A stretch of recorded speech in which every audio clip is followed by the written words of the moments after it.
Surf Monkey Coconut. So this is just a regular morning here. I just want to detail some of the stuff that I do, or share some healthy juicing tips in the morning. Here's a pot of coffee that I got ready, the usual pot, and here's also some juice or vegetables that I prepared that are going to go in the juicer.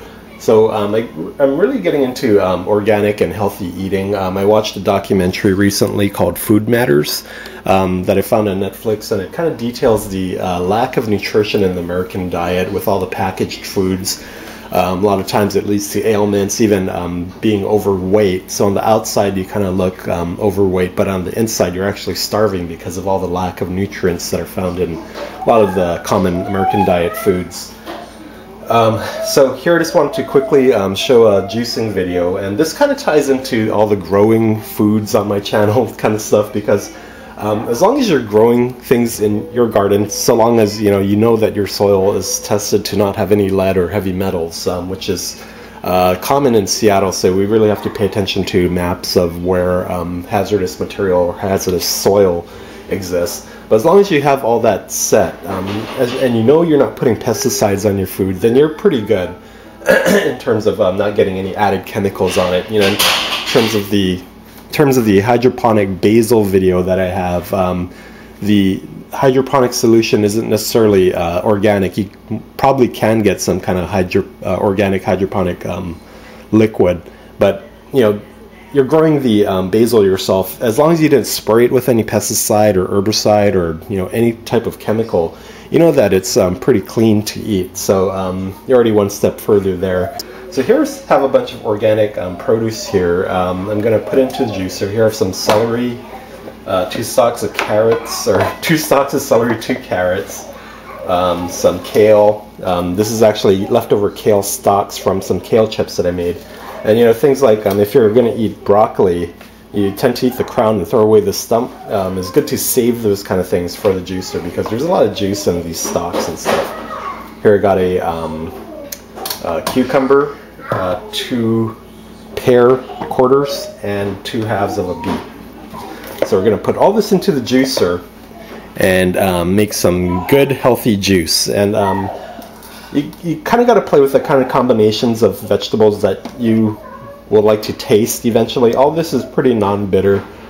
The thing that's going to add a lot of color is the beets. So a lot of people might be afraid of that, but just taste it and go with it. The general rule is that you want 1 part root or fruit to 2 parts of leafy greens or stalk material, only because there's a lot of sugar in fruits and root vegetables. If you can do 1 part to 3 parts, that's even better. So this is just generally what I had in the fridge. When I go to the grocery store, I buy a whole bunch of stuff with the intention to juice it. I also prescribe to the whole foods type of diet, where you want to eat everything, including the skin and all the fibers. Oh, one tip for carrots and organic eating is that if this is not an organic carrot, you do want to peel it, because they say that there's nutrients in the skin, but if it's a non-organic carrot, there's a lot of also chemicals and whatever's in the soil that's getting into the skin. So you want to peel all those chemicals off, because that's worse for you than eating the nutrients that are in the skin.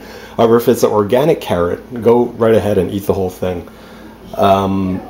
There's a list online that you can search. It's called the Dirty Dozen list for organic foods. I think you can just search in Google Dirty Dozen organic, and I'll show you the 12 dirtiest vegetables and fruits that are out there, based on the practices of farmers and basically the resistance of the foods themselves to pests. So the ones that are the most vulnerable obviously are the ones that are going to get a lot of chemicals on them to protect them, so that they go through to the market without any wormholes or whatever. It's really hard to tell. It's not like all leafy greens are pesticide ridden, or all vegetables are pesticide ridden. It seems really random, but it's based on the resistance of the food itself. From our videos, that tobacco is naturally pest resistant, so typically they don't spray any type of insecticide on tobacco in the commercial, but if you're growing at home, again, you know that you didn't spray anything on it. Same goes for vegetables. It's a little tough to tell. 2 things that are surprisingly clean that you can buy non-organic are carrot or bananas and sweet potatoes, whereas russet potatoes have tons of chemicals on them, so you do want to eat that organic. So it's really confusing. Just check out the list, stick to it. To go back to that thing, I do like to eat the whole food, so even though I juice it, because there's no way I'm going to eat all this type of vegetables throughout the day today, I'm just not going to do it. It's just too much. But what I do like to do is I like to save the fiber that I get. So I'm going to drink the juice, but I'd like to save the vegetable fiber.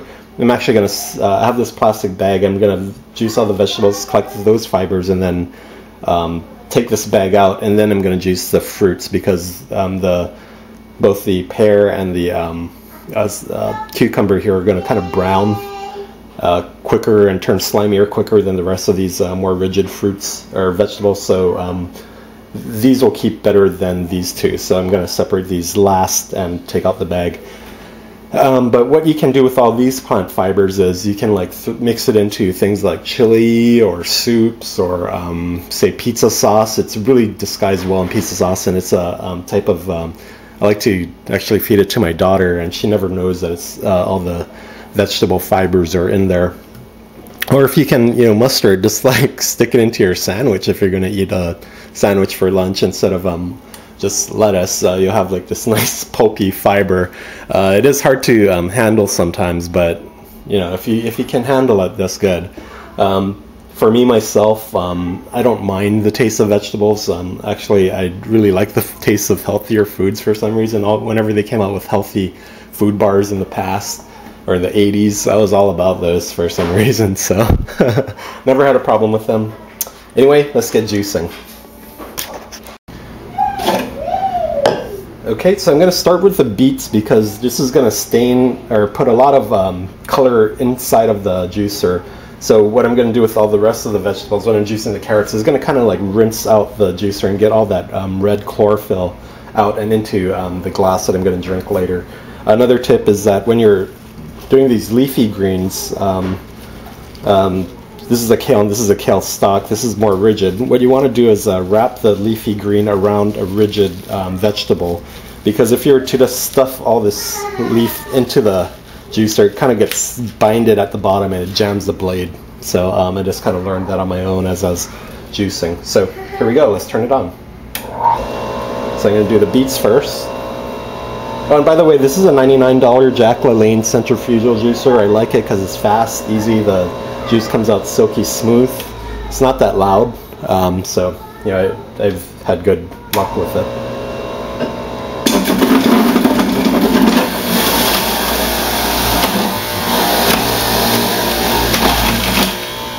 Okay, now I'm going to wrap these stocky vegetables into the leafy vegetables.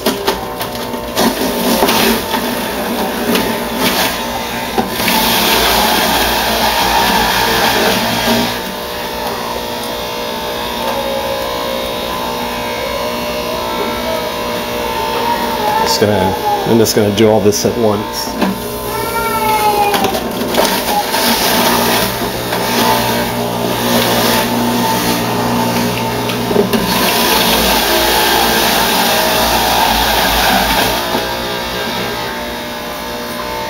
Okay, now I'm going to stop the juicer. So now I only have my fruit and cucumber left.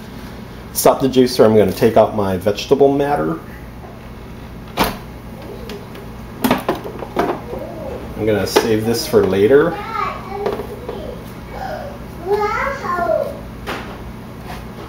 I noticed this pulp with about this combination of vegetables lasts for at least a couple of days if you don't use it. Then beyond that, when it starts getting brown, you want to throw it out.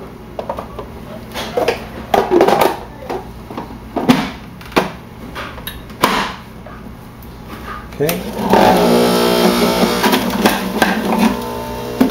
So these fruits are juicy, so it's going to rinse the rest of the juicer out, which is another reason why I like to save it for last. And I always do the cucumber last because it has the most juice in it.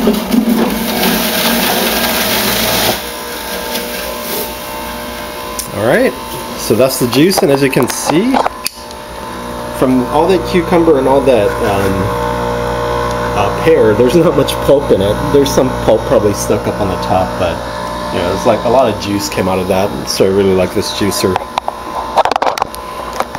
Okay, and it might look like a mess. Well, actually, I got a lot more juice out of that than I expected. I only expected about 1.5 cups this time, but I got 2 cups. That might be a little too much for me, but I'm just going to drink it. You might think that the juicer is hard to clean, but everything comes apart nicely, like a here's the pulp from the rest of the cucumber. Nice little cucumber slice up there. This is really not hard to clean at all. Everything disassembles nicely. So this comes out. So this piece comes out. You can just rinse this in the sink. This whole piece here pops off. I just take it directly to the sink, and this tray comes out, and you just scrub it. Yeah, it takes like less than a minute to clean the components. So that's our juicing tip for the day, and if you guys are going to do the same thing, let's pour this in a cup. So I know it looks kind of gross, but just think of it as a nice little vegetable burgundy wine. And for those of you that are going to try these, carpe diem, seize the day. Thanks for watching, everyone. That's actually pretty good. That's a good combination of vegetables and fruit. Okay, talk to you guys later.